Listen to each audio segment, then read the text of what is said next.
They're among the world's most controversial drugs. Not coke, heroin, or crystal meth, but steroids. Steroids are incredibly effective. I used them a ton. However, it comes at a price. The doctor came and said, you just had a massive heart attack and you're lucky to be alive. This is Russian roulette that they're playing with themselves. Millions have used anabolic steroids, including those you'd least suspect. No drug is so reviled, yet so misunderstood. The fact of the matter is, you want our athletes using steroids. From researchers, users, and abusers come stories from inside the world of steroids and a view of how steroids work from inside the body. What do we know about the real risks? You cannot prove cause and effect. You just can't do it. And can science separate fact from fiction in the steroids debate?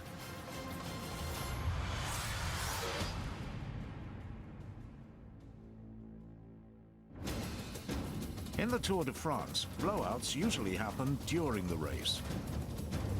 In 2006, the big blowout happened 3 days after the race ended. The Tour de France has taken yet another blow as American Floyd Landis has tested positive for steroids. It is the first time. Officials announced they had found an abnormal ratio of testosterone in the urine of Floyd Landis, the American who won the Tour. The testosterone came from an unnatural source, anabolic steroids. Landis was stripped of his title. Before the race even began, several other riders were disqualified, including the 2 top contenders. Like Landis, they were accused of using steroids. It wasn't the Tour's first steroid scandal. In 1998, so many riders were found with performance-enhancing drugs, the race was dubbed the Tour of Shame. I said years ago, and people raise their eyes, you can't win the Tour de France without drugs. It's been dirty since its inception. Not too many people are raising their eyebrows about that statement anymore. A century ago, riders were discovered using alcohol, cocaine, chloroform, and something called horse ointment, all to improve performance. Then came amphetamines, blood doping, EPO, and steroids.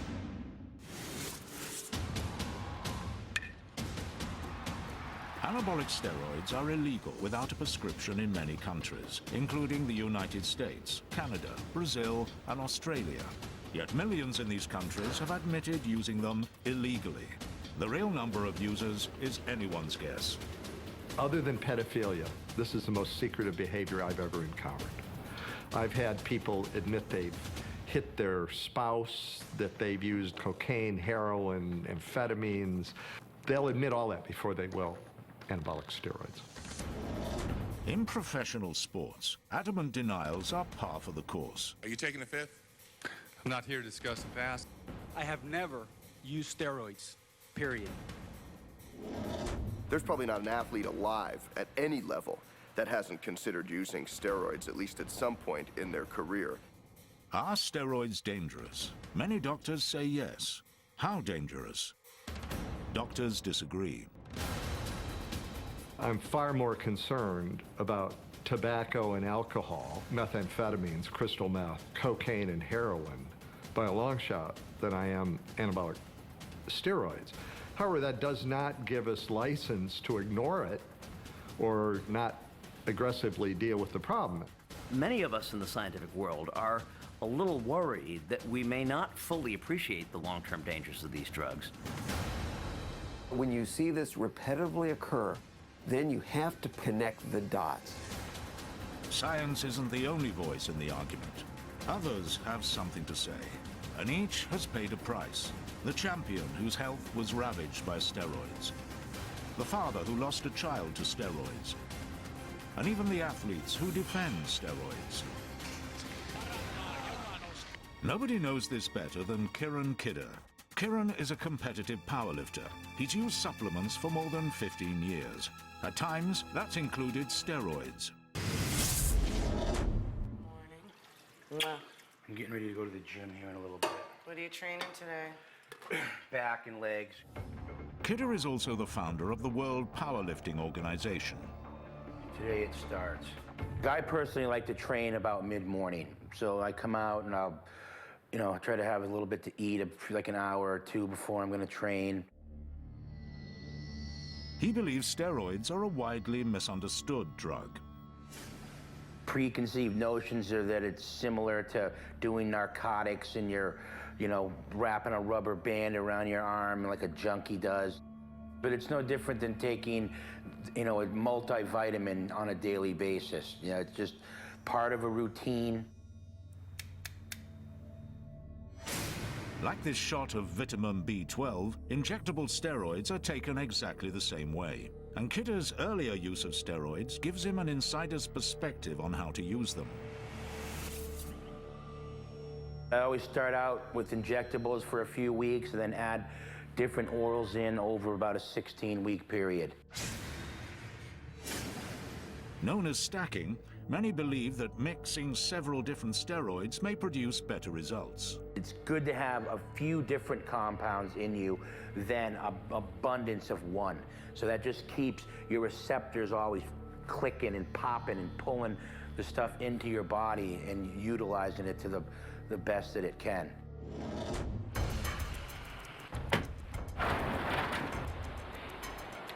Many experts believe that it can push the physiological limits of the muscle, making it bigger, faster, and stronger than it could get naturally.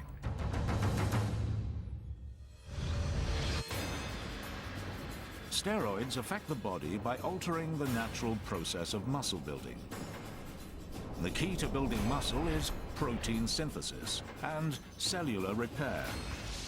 Skeletal muscle is made of long fibrous chains containing proteins, bundles of thousands of fibers making up the muscle itself. When an athlete engages in a heavy workout, this structure is damaged, causing micro tears in the muscle fibers. The body naturally repairs this damage by mending the torn fibers. The result is a muscle that is larger and stronger than before. And with each additional workout, the athlete adds bulk and strength and speed. With steroids, repairs can come faster, much faster.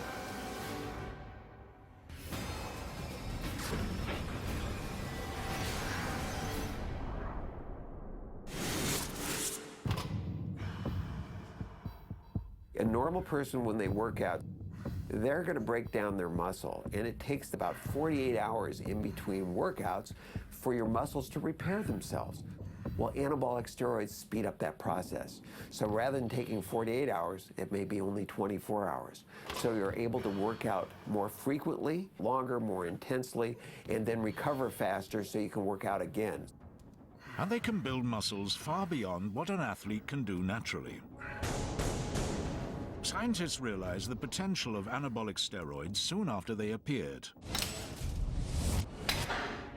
In 1939, German scientist Adolf Butenandt won the Nobel Prize for Chemistry for his pioneering work on testosterone. Hitler refused to let him accept the prize, but from World War to the Cold War, the Germans continued steroid research. At the 1976 Olympics in Montreal, East German athletes won 40 gold medals, including 11 in women's swimming. During the 70s, the East Germans had a phenomenal record in the pool. And it wasn't until about 20 years later when it finally emerged that they had a drug program in place and they were just taking all the medals, literally. By the end of the 1970s, steroids had infected sports in other countries, but steroids was not yet a household word. By the 1980s, steroids had found their way into almost every sport, but the Olympics had remained relatively untarnished. Then, in rushed Ben Johnson. And they're off. Ben Johnson, Carl Lewis is way out. And Ben Johnson really has it. Looking for Gray in the second. And it's Ben Johnson, and he's going to walk. Ben Johnson first. In 1988, the Canadian sprinter won the gold in the 100 meters dash of the Seoul Olympic Games, shattering the world record. A urine test revealed his secret. Ben Johnson did two things. One is he got his medal taken away for doping with anabolic steroids. 2 is he ran the fastest 100 meters that had ever been recorded in world history. So he showed really the world that these were effective drugs. Because when Ben Johnson came back without steroids 2 years later, the headlines were, Ben Johnson is back and he's slower. After the Johnson scandal, the American government held hearings on outlawing the non-medical use of anabolic steroids. Those opposed included the American Medical Association, the Food and Drug Administration, even the Drug Enforcement Administration. All testified that steroids weren't addictive and didn't warrant being banned. Despite this, in 1990, Congress voted to make steroids illegal without a prescription. Most who take steroids think there's minimum risk or low risk or risk they can handle. But that's the problem. This very powerful hormone that's going to your brain, it's going to your muscles, it's going to your liver, it's going everywhere, and it's changing you. The challenge for science is proving it. But not all steroids are created equal. For every athlete who secretly injects steroids, there's someone like this man who legally uses a different type of steroid, right out in the open. There are several classes of steroids. Most often confused are anabolic steroids and corticosteroids. Both are synthetic versions of hormones produced naturally in the body, but they perform two completely different tasks. Athletes use anabolic steroids to build muscles. Corticosteroids are used by doctors to reduce inflammation. Everything from arthritis medication to asthma inhalers contain corticosteroids. Unlike anabolic steroids, they cannot build muscle, but anabolic steroids have their place in legitimate medicine as well. There are a few things that anabolic steroids are used for, and I use them in my practice as well. I use them for men, usually older men, who lose the ability to make their own testosterone. Other doctors prescribe steroids to treat muscle loss, anemia, stunted growth, and delayed puberty. Anabolic steroids are simply synthetic versions of testosterone, the primary male hormone. In short, they are man-made versions of natural testosterone, produced in a lab instead of the body. So if we're going to give somebody testosterone, all we're doing is giving them back what their body would normally be making. It's not giving them any more than that. But if you do take more than the physiologic dose, the results can be dramatic.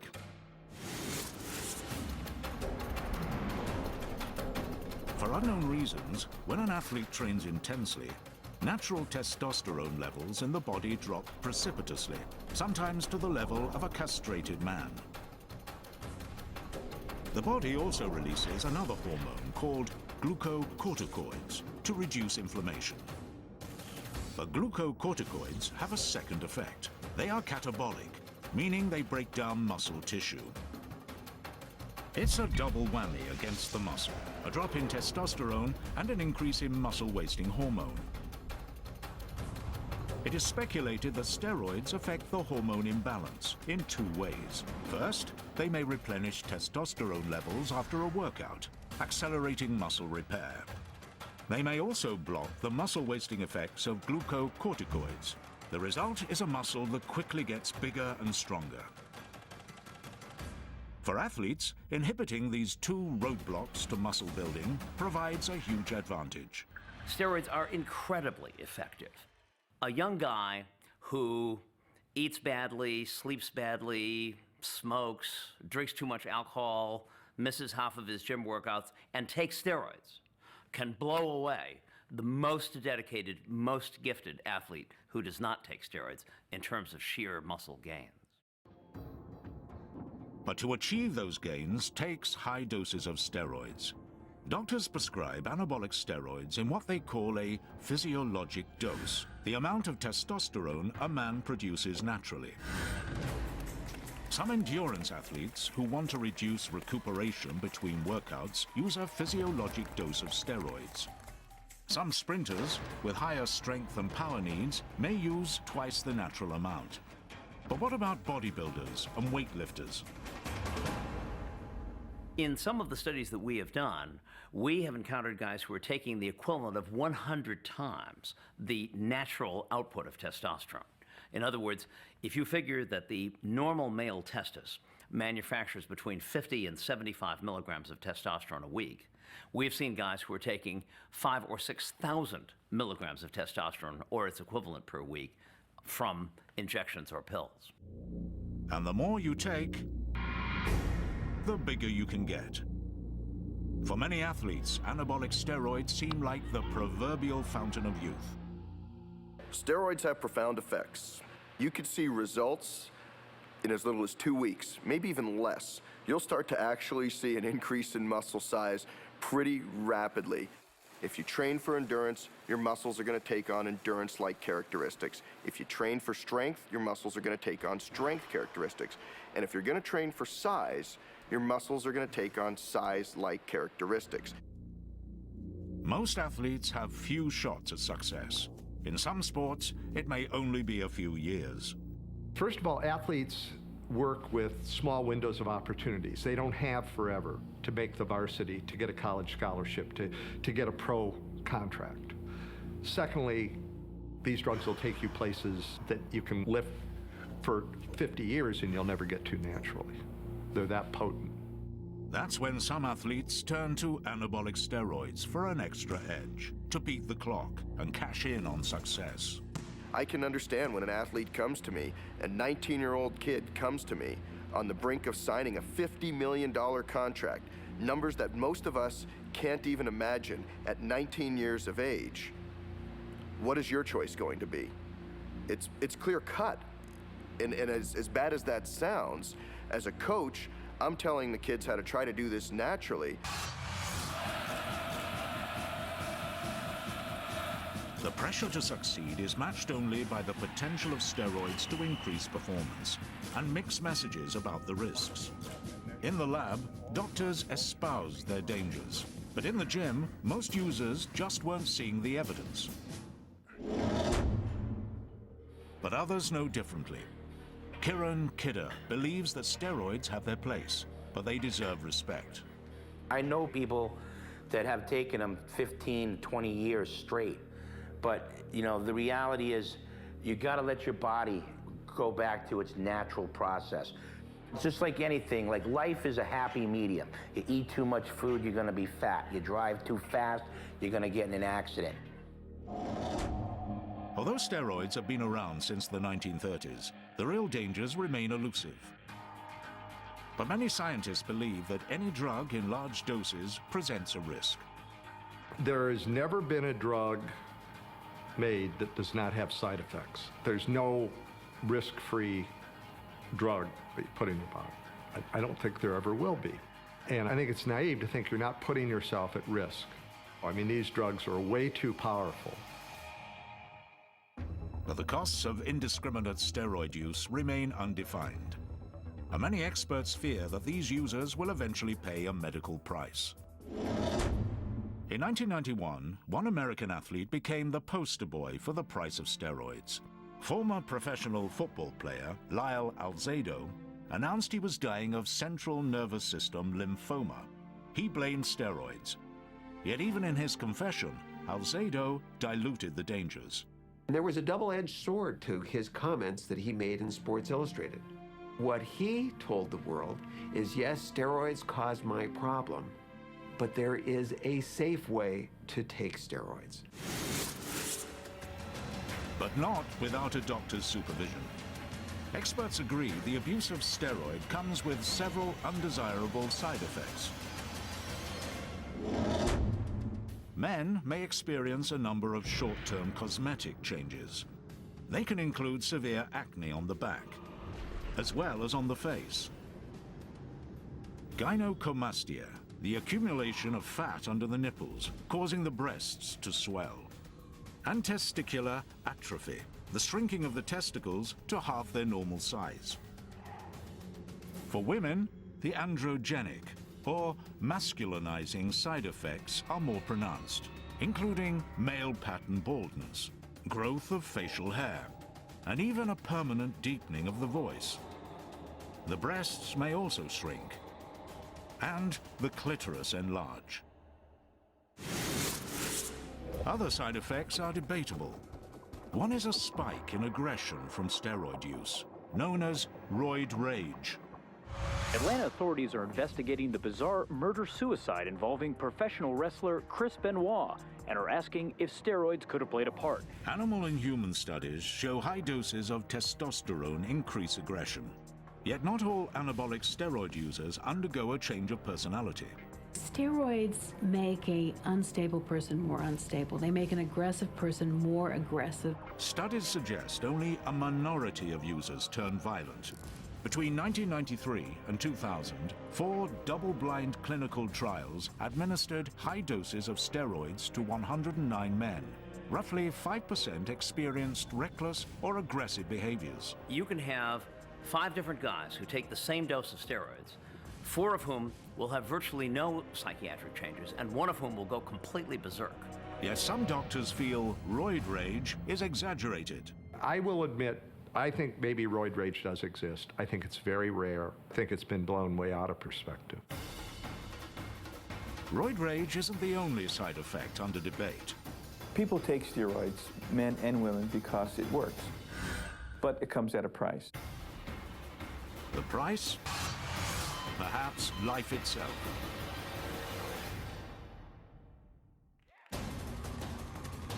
Professional bodybuilder Steve Mahalik was once Mr. USA, and Mr. America, and Mr. Universe. He was also a devout steroid user. Mahalik began using steroids in 1975 to prepare for the Mr. Universe competition. He kept using them for 10 years. He believes steroids help buy something priceless, the pinnacle of bodybuilding. I used them a ton, but you know, whatever comes up must come crashing down eventually.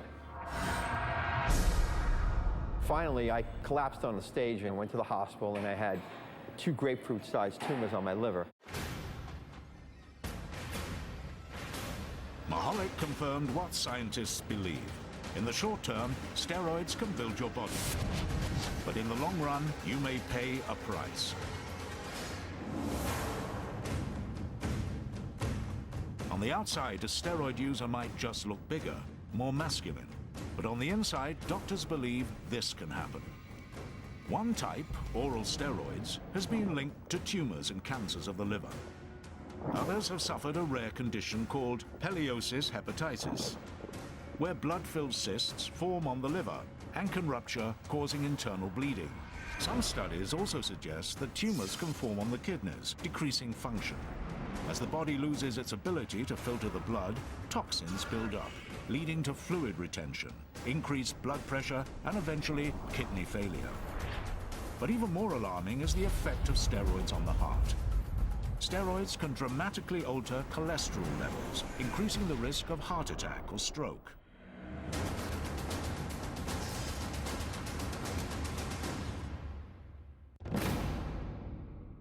A catalogue of life-threatening diseases. Steve Mahalik has had them all.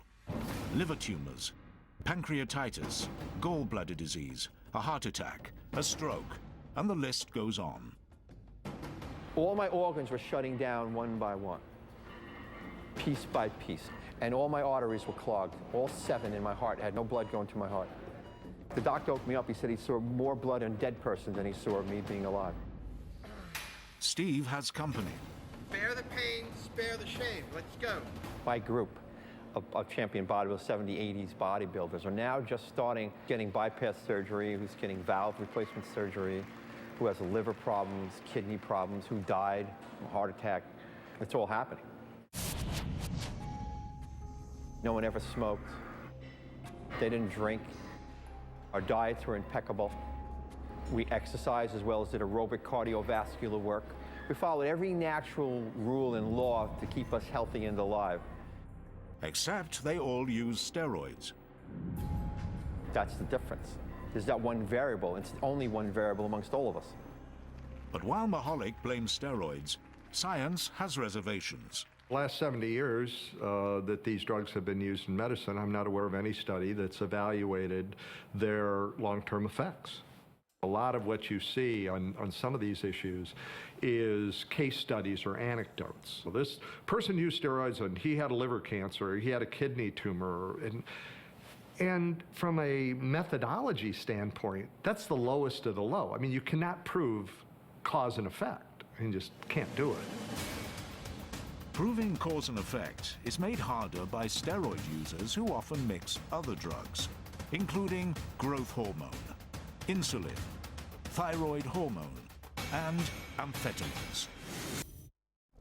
For scientists, pinpointing the dangers of steroids has been difficult. The evidence may be there, but it has proven elusive. On the one hand, there are hundreds of thousands of people who have used the drugs who don't appear superficially to be particularly the worse for wear. But then on the other hand, there are every few months stories about another old-time bodybuilder or athlete who abruptly died under somewhat mysterious circumstances. Pro wrestler Brian Pillman died at 35 of a heart attack. Wrestler Eddie Guerrero died at 38 from heart disease. And Davey Boy Smith was dead at 39. 3 deaths in the last decade, all from heart disease, and all with a common suspect. For years, doctors have suspected a link between steroids and heart disease. Steroids lower the level of HDL cholesterol in the bloodstream. Also known as good cholesterol, doctors believe HDL protects the cardiovascular system from heart disease. While steroid users may look perfectly healthy on the outside, the inside can tell a different story. Steroids can also dramatically raise bad cholesterol, or LDL. This can cause a hardening of the arteries and a significant buildup of plaque along the artery wall. As plaque clogs the artery, blood flow is restricted. If left unchecked, it can cause a heart attack. Likewise, if any plaque breaks off, it can lodge in smaller blood vessels, causing a heart attack or stroke.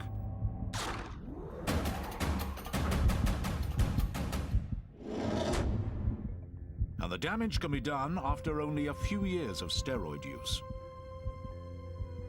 Exhibit A is Danny McDermott.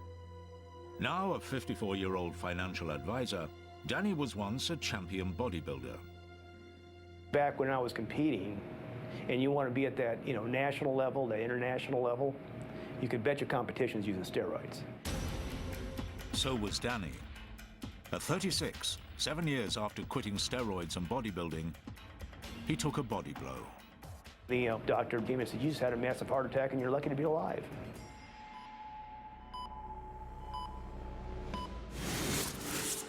McDermott is now a patient of Dr. Larry Santora, a director of cardiac CT at California's Orange County Heart Institute. So you have 3 major arteries, one down the front, one on the right that supplies the bottom of the heart, and then one behind the heart. You have atherosclerosis or plaque in each of those. Rotate your heart. In the autumn of 2006, Santora published the first ever observational study on steroids and heart disease. It was also the first study to use an electron beam CT scanner to see how much plaque had built up in steroid users. So this is hardening of the arteries. Santora analyzed 14 bodybuilders between ages 35 and 55 who used steroids for an average of 12 years. A significant amount had severe plaque at a very early age, in their 30s, the type of plaque that you might see in somebody in their 70s or 80s.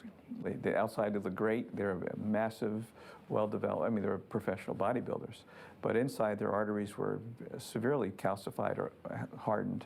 And so this is a premature hardening of the arteries with no other explanation other than taking steroids.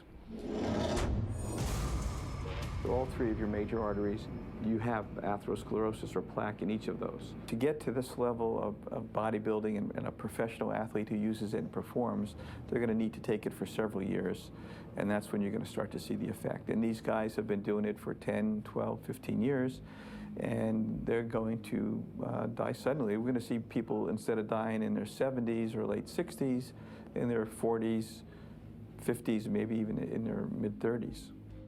I'm lucky that I got through all that so far, but I don't think I would do it again. Knowing what I know today, I would not do it again.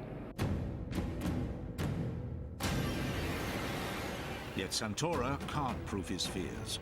His study group was too small to draw big conclusions. The problem with studying illicit drug use in general, and with steroids in particular, is that you just can't go out and do a laboratory study. You can't intentionally put people on steroids for 20 years to find out what happens to them, because the Human Studies Committee would not permit that. So for ethical reasons, the only way that you can study these phenomena is just to go out there in nature and see what you can find.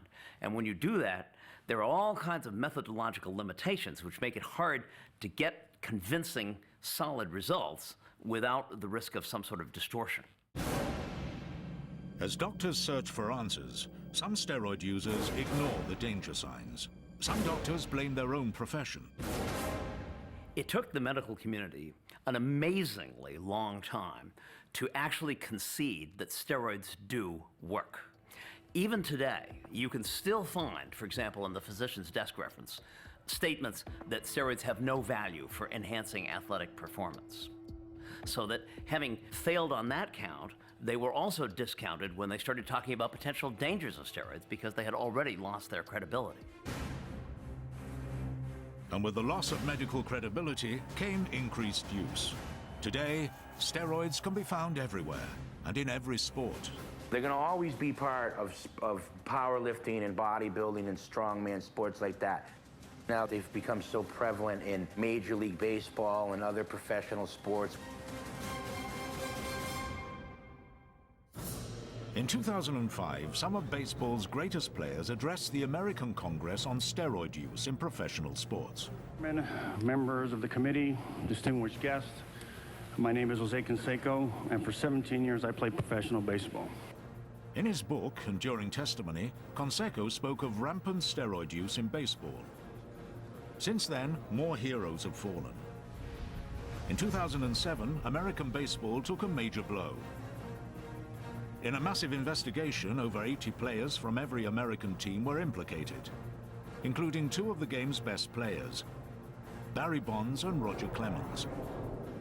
Both have denied the accusations. For baseball players and athletes in all sports, millions of dollars and world records can ride on gaining the slightest edge. Now steroids are moving into arenas where the stakes are small, but the risks are just as high. They're going to always be part of powerlifting and bodybuilding and strongman sports like that. But they really have no business, in my opinion, being in baseball and football and these games that kids start out playing in their backyards. The most detrimental thing that a teenager can do is take steroids. But they are, and Taylor Hooton was one of them. 1, 2, 3, Taylor was a great kid. Always had a smile on his face, cracking jokes, very, very popular at school, and he must have been a good-looking kid. Girls over here all the time. But he made great grades in school. He was carrying a 3.8 grade average.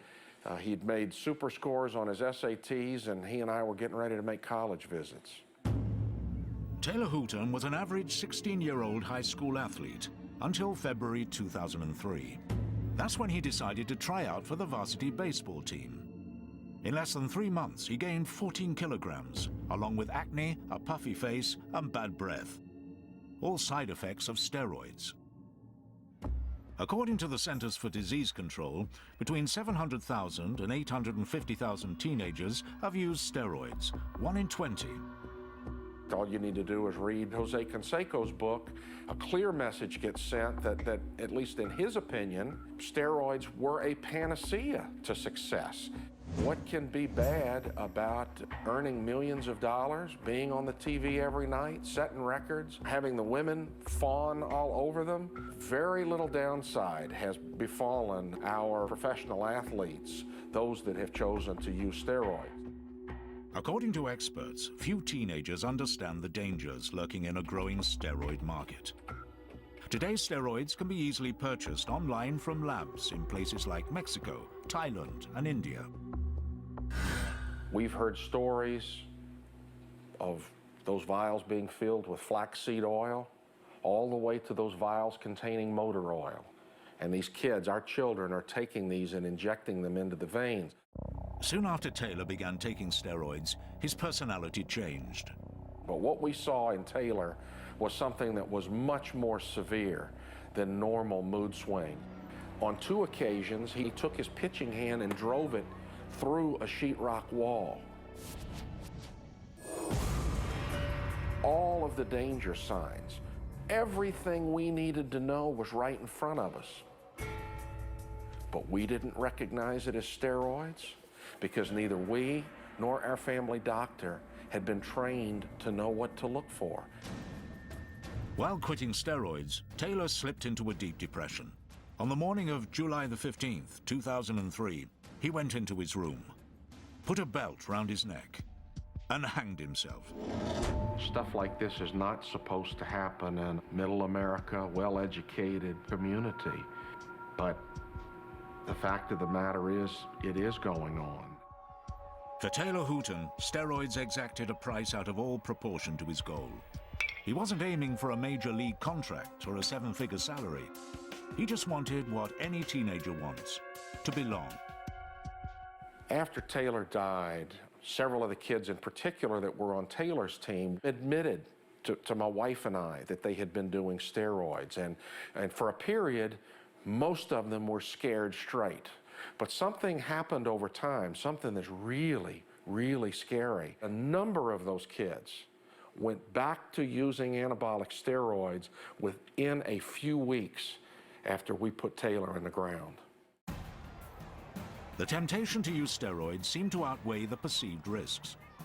But what could cause a healthy teenager to take his own life?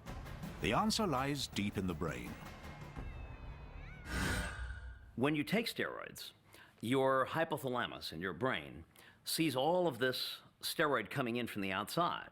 And so it sends a message down to the testis saying, we've already got plenty of steroids on board, don't manufacture any more, there's ample on supply already. Overwhelmed, the testes shut down, a condition called hypogonadism. Taylor stopped taking steroids cold turkey, leaving him low on testosterone and high on risk. They get profound depressions and may even get suicidal during that period when their testosterone level is low before the testis can come back online. In one survey of adults who used steroids, 4% attempted suicide during withdrawal. His home run ball from June 16th of 2001, and the reason that's important, it was his first and at the same time his very last home run. I got to go chasing this out in the weeds after he hit it, very much like a dad would do when your kid's just hit his first home run. Don Hooton now runs a foundation in Taylor's name to protect other teenagers from steroids. In 2007, Texas passed Taylor's Law, the nation's largest steroid screening program for high school athletes. But many steroid users now use creams, making detection more difficult. Now harder to detect, people of all ages are joining the ranks of steroid users.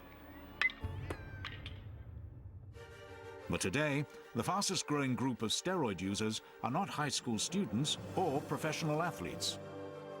The stereotypical perception is some giant freak with a syringe sticking out of his forehead and you know, it's gonna eat my children for lunch, and you know, that's just the people are like, that's their perception. The reality is that there's millions of people that use steroids that are out in the general public that you would have no idea, that resemble an everyday person.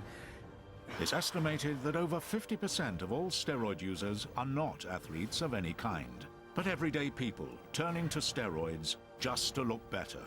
My gosh, we're living in a generation of young men and women that have been brainwashed by Madison Avenue to be buffed. We're living in a generation where all they know is instant gratification. The brainwashing starts young, and it's getting worse. If you look at the action toys around the late 1970s, they look like perfectly ordinary guys. But if you then look at the identical action toys of these same figures that came out in the mid-1990s. They looked like they had been put on steroids. In 1964, a popular action figure had the equivalent of 12.5-inch biceps. By 1991, they'd grown to 16.5 inches. By the mid-90s, 27 inches. By definition, completely steroidal. Dr. Harrison Pope is one of the foremost medical experts on male body obsession. He's tracked steroid users for over 2 decades. I was quite struck that a number of these guys had what I called reverse anorexia nervosa. They would look in the mirror and think that they looked small and wimpy, even though they were actually large and muscular. Pope estimates that reverse anorexia nervosa afflicts up to 2% of all men, but among bodybuilders, closer to 10%. Anabolic steroids feed the ego, make it powerful, make it seem all important. And so you live your life through ego, and you expect it. You expect to get that response from people. And you don't know how to go somewhere without people looking at you. You don't know how to walk into a restaurant and everybody going, wow. You don't know how to go to the beach and everybody going, wow. You get kind of used to that. Today, the world of elite bodybuilding favors size over symmetry, bulk over beauty, a vision warped by steroids. It's very difficult for them to win in the arena of the steroid contest in bodybuilding. From Mr. Universe to the boy next door, any athlete can be tempted by steroids, even the very best.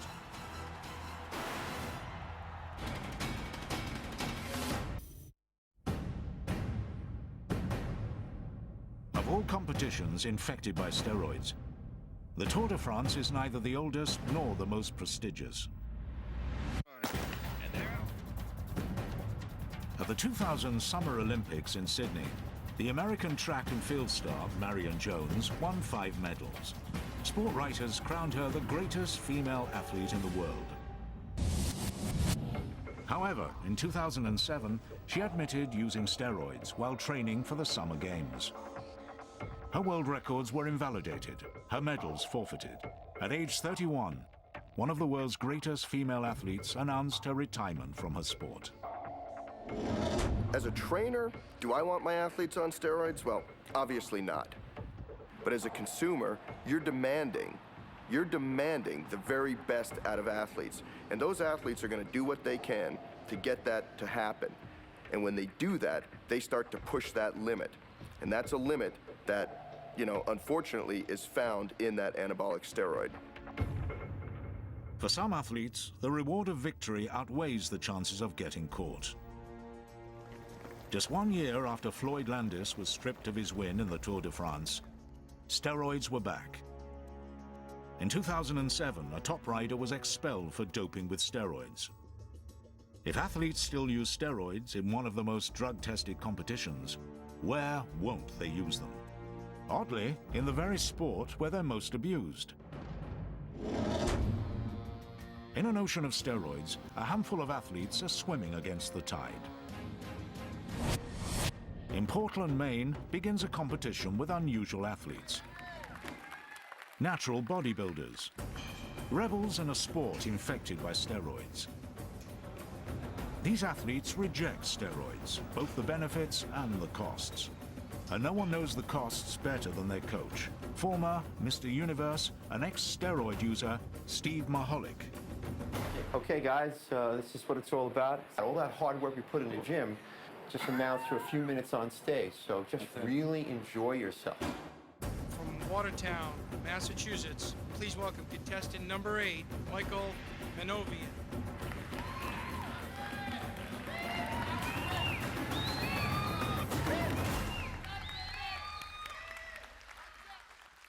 The most formidable challenger here is unseen: temptation. Winning is intoxicating, and steroids are enticing, even to a man they nearly killed. I will have suffered through the stroke, the heart attack, the liver disorders, the mental disorders, the mental anguish. But would I personally do it again? Yes, listen to the drawer of that stuff. For one moment in time, Steve Mahalik was the best there was on planet Earth. #1. That's a hard thing to discount. Come on, everything you got. At Maholik's gym on Long Island, he trains a new generation of bodybuilders to do as he says, not as he did. These kids and these grown men need a leader. They need someone who's been there. They need someone who can take them to the place they want to go without getting sick or ill. Spare the pain, spare the shame. Let's go. So what I try to do when a guy's sincere, I will teach them how to exercise and to have a degree of muscle that their genetics will allow them to have, and make them understand that that's as good as you're going to get. 10 more, come on. I'm looking, I'm watching the muscles. They got a lot in them. There you go, baby. All right. It's very difficult for them to win in the arena of the steroid contest and bodybuilding. You can win clean in natural contests, and you can win clean up to certain levels in pro contests. Boy, from golfer to bodybuilder. Just after that, you cannot. That's the truth. It's a harsh reality for athletes. For many, steroids can be priceless. The difference between a salary and a fortune, between mediocrity and stardom. One of our patients was able to summarize it in just a single word, namely, why should I be Clark Kent when I can be Superman? If there was a drug available to allow a journalist to win the Pulitzer or allow me to win the Nobel Prize, I pretty well think they'd be injecting that drug on the steps of Old Main here at Penn State. Other experts place blame elsewhere. I think the people to blame are us, the consumers of sport. We want to see numbers. We want to see performances. We want to see more home runs. We want to see faster 100-meter dashes. The fact of the matter is, you want our athletes using steroids. As the debate continues, and science looks for the answers, one ominous fact remains. Steroid use is spreading. They may not be going away anytime soon.